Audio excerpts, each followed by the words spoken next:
আসসালামু আলাইকুম। পড়ালেখা রিলেটেড আরও একটি নতুন ভিডিওতে আপনাদের সবাইকে আমি স্বাগত জানাচ্ছি। আজকে আমাদের সাথে আছে ফাহাদ ভাইয়া। আপনারা সবাই ফাহাদ ভাইয়াকে চিনেন, হয়তো আমাকে নাও চিনতে পারেন। তো মেনলি আমি কেন আসছি আজকে হলো, আপনারা যেহেতু আমার চ্যানেলে পড়ালেখার বিভিন্ন জিনিসপাতি দেখেন, মেনলি এই জিনিসগুলো নিয়ে ফাহাদ ভাইয়ের সাথে কথা বলবো। তো এখন আমি বেশি কথা না বলে আপনাদের সবার প্রাণপ্রিয় ফাহাদ ভাইয়ের কাছে চলে যাই। ভাই আসসালামু আলাইকুম, কেমন আছেন? ওয়ালাইকুম আসসালাম, ভালো আছি ভাইয়া। মেনলি আপনাকে আমি ডিস্টার্ব করাটা বা এই করা এই জন্যই যে আমার চ্যানেলে মেনলি আমি পড়ালেখার স্পেশালি যদি বলি এইচএসসি আর অ্যাডমিশন নিয়ে মেনলি কথাটা আমার বলা হয়। তো আমার চেয়ে আপনার এক্সপিরিয়েন্স অনেক বেশি, তো এই জন্য মেনলি চাচ্ছিলাম যে কিছু একটু জিনিসপাতি আপনার কাছ থেকে গ্যাদার করে আমার স্টুডেন্টদেরকে জানাবো। আসলে অ্যাডমিশনে স্টুডেন্টদের জীবনের একটা মোর ফিক্স হয়, কারণ অ্যাডমিশনে গিয়ে একটা সাবজেক্টের উপরে স্টুডেন্ট অনার্সে ভর্তি হবে। তো অনার্স বা সম্মান হচ্ছে 4 বছর বা 6 বছরের একটা প্রজেক্ট।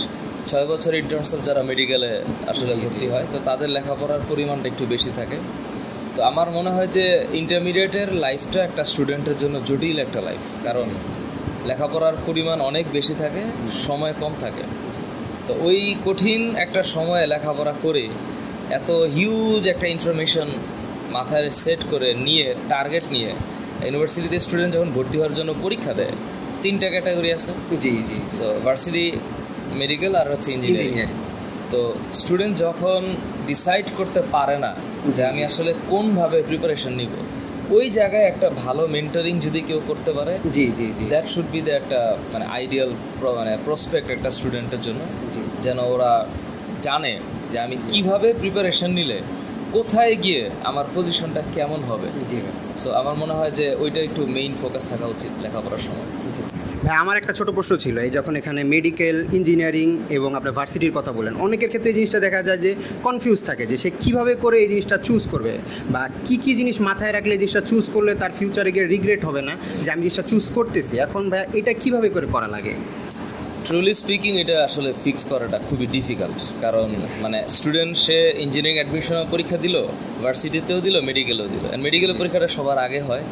তো আমার কথা হচ্ছে ইন্টারমিডিয়েটের স্টুডেন্ট ও জানে যে মেডিকেল অ্যাডমিশনের ক্রাইটেরিয়াটা কি, মেডিকেল অ্যাডমিশনে কোন কোন সাবজেক্টে কোন মার্কের প্রশ্ন আসে।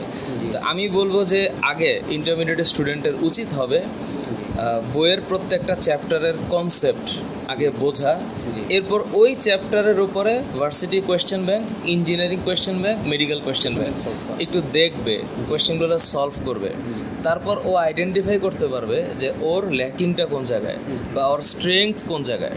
তো একটা স্টুডেন্ট যদি ফিল করে যে ফিজিক্স, ম্যাথ এটা তার ভালো লাগতেছে, বা ফিজিক্স ম্যাথের প্রতি তার একটা ছোটোবেলা থেকে টান আছে, বা এখানে ইঞ্জিনিয়ারিংয়ের মেইন ফাউন্ডেশনটাই হচ্ছে ম্যাথ, ফিজিক্স। তো আমার মনে হয় স্টুডেন্ট যখন ম্যাথ, ফিজিক্সে ভালো কিছু করবে বা ভালো একটা তার চাওয়া পাওয়া ভিতর তৈরি হবে, সে ইঞ্জিনিয়ারিং ক্যারিয়ার করতে পারে। আর স্টুডেন্ট যাদের বায়োলজি ভালো লাগে, বায়োলজির প্রতি টান আছে, ইভেনচুয়ালি ডক্টর যে এই প্রফেশনটা, এই প্রফেশনের সাথেও তার একটা দর্শন কাজ করে, বা ফ্যামিলির লোকজন চায় বা ও নিজেও চায়, তখন সে মেডিকেলের দিকে যাইতে পারে। তো আমার মনে হয় ইন্টারমিডিয়েটে লেখাপড়াটার স্টেপ হওয়া উচিত যে প্রত্যেকটা চ্যাপ্টার পড়বে এবং ওই চ্যাপ্টারের প্রশ্ন ব্যাংকগুলো সলভ করবে। এরপর যখন পুরা সাবজেক্টের সবগুলো অংশ পড়া হয়ে যাবে, এরপর সময় ওকে বলে দিবে যে ও ইঞ্জিনিয়ারিং প্রিপারেশন নিবে না ভার্সিটি প্রিপারেশন নিবে বা মেডিকেল দিবে। আবার এটাও হয় অনেক স্টুডেন্ট ইঞ্জিনিয়ারিং প্রিপারেশন নিছে অনেক ভালো করে, কিন্তু মেডিকেলে চান্স পেয়েছে, এমনও হয়। তো এটা খুব রেয়ার কেস। তো এই ক্ষেত্রে বলা যাবে না ফিক্স করে যে স্টুডেন্টের আসলে ভবিষ্যৎটা কোথায় গিয়ে হচ্ছে। তো প্রস্তুতি থাকা লাগবে শতভাগ, আর রেজাল্ট আসলে উপরওয়ালা দিবে। যেহেতু ভাইয়া তাহলে এইচএসসি এবং অ্যাডমিশনের কথাটা একসাথে জড়ায় গেল, তো আমার লাস্ট কোয়েশ্চেন আপনার কাছে যে এইচএসসি তো 2টা বছরের হয়, এখন এটাই তো মেইনলি যে একটা স্টুডেন্টের লাইফে সে অ্যাডমিশনে কী করবে বা কতটুকু সে পারফর্ম করবে অ্যাডমিশনে গিয়ে, এটা তো মেইনলি এইচএসসিতেই ডিসাইড হয়। তো এইচএসসিতে সে কীভাবে প্রিপারেশনটা নিবে যে তার অ্যাডমিশনে গিয়ে তার কোনো প্রকার সমস্যা হবে না বা অ্যাডমিশনে সে সাকসেসফুল হবে, এটা যদি একটু আমাদের বলতেন। আসলে এসএসসি লাইফে যে পরিমাণ পড়ার লোড থাকে আর যে টাইম থাকে, এই অনুপাতটা একেবারে রিভার্স হয়ে যায় ইন্টারমিডিয়েটে। অনেক পড়া, সময় কম থাকে। প্রথম উচিত হচ্ছে একটা ভালো মেন্টরশিপ প্রোগ্রাম চুজ করা, টিচার ফাইনালাইজ করা যে আমি কার কাছে পড়বো, কার কাছে আমি আমার সাবজেক্টটা পড়বো, এটা ফাইনালাইজ করা, এবং মাঝখানে টিচার বদলানো বা মাঝখানে মেন্টরশিপ প্রোগ্রাম চেঞ্জ করাটা একটা স্টুডেন্টের জন্য সাইকোলজিক্যাল ব্যারিয়ার। তো আমার কথা হচ্ছে যে প্রথম পয়েন্ট মেন্টরশিপ প্রোগ্রাম চুজ করা, স্টুডেন্ট কার কাছে পড়বে এটা ফিক্স করা। দ্বিতীয়ত হচ্ছে প্রত্যেকটা চ্যাপ্টারের বেসিক বুঝে পড়া, সব পড়ার দরকার নেই। ইন্টারমিডিয়েটের একটা ভুল হচ্ছে যে সব পড়ার চেষ্টা করা, আসলে সব পড়ার দরকার নাই। এখন কোনটা দরকার না এটা স্টুডেন্ট আইডেন্টিফাই করতে পারে না, এটা টিচারকে মানে ফিক্স করায় দিতে হবে যে কতটুকু পড়বে। স্টুডেন্টের মেইন কাজ হচ্ছে চ্যাপ্টারগুলো নোট করে পড়া, সুন্দর সুন্দর নোট করা, নিজের জন্য নোট করা, কাউকে দেখানোর জন্য না। নিজের জন্য যদি নোট করে তাহলে ওইটা নোটটা করে সে নিজের অ্যাডমিশনের জন্য পড়বে, এক্সট্রা ইনফরমেশনগুলো পড়ে রাখবে। তো যখন সে অধ্যায়গুলো পড়া শেষ করবে তখন সে পরীক্ষা দিবে। একটা স্টুডেন্ট যদি পরীক্ষা না দেয় তাহলে সে তার ল্যাকিংগুলোকে কখনোই আইডেন্টিফাই করতে পারে না। সো পরীক্ষার উপর যেন মানে তাদের একটা আকর্ষণ থাকে, বিকর্ষণ যেন অনুভব না করে।